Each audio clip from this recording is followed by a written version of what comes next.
Huge shout out to my Australian friends. Man, oh man, they get it right. Listen to this funny story.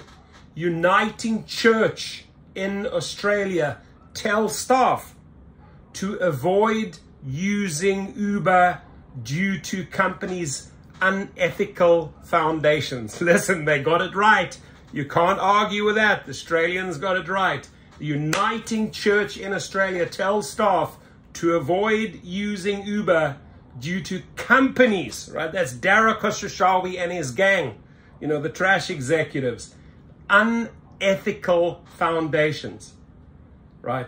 Beautiful. Music to my ears, Australia. So the Uniting Church has told staff in Victoria and Tasmania to avoid using Uber services as the company does not align with its values. It doesn't align with my values. My question is, does it align with your values? Does Lyft align with your values? Does DoorDash align with your values? I can tell you what, Uber does not align with my values.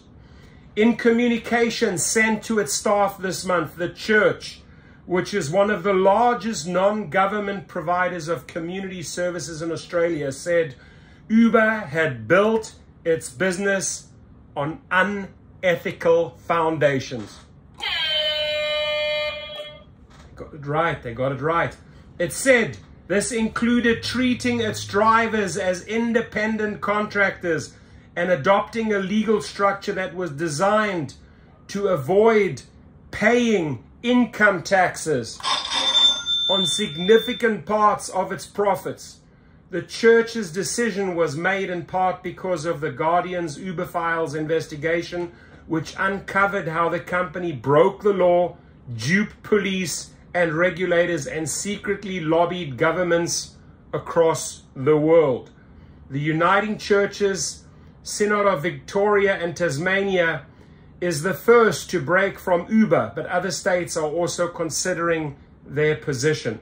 It is understood a number of Australian church-based and secular organizations are weighing a similar indefinite suspension of Uber services. Powerful stuff, man. Look how much power these guys have, right? They ain't gonna take that. So, in its email to staff announcing the change, the church says staff should only use Uber and other rideshare providers for work purposes when taxi services are unavailable. Now they should avoid it completely.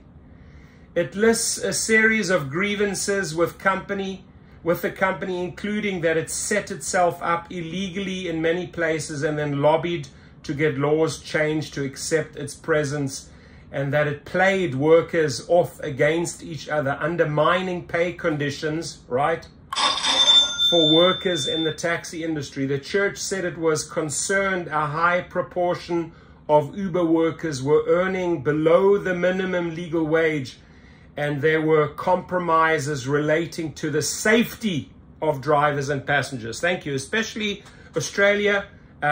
Talking about safety, Australia, well, come over here to America. Right, come over to the land of carjackings, stabbings, murders, way, way higher than Australia, right? So staff have generally been very supportive. We haven't had any significant pushback at all. The staff are very much on board with us trying to be ethical. Dara, emphasis on try to be ethical, right? Is that hard for you, Dara?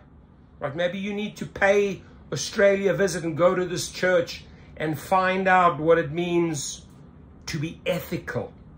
It's a word that is not in Dara's vocabulary, right?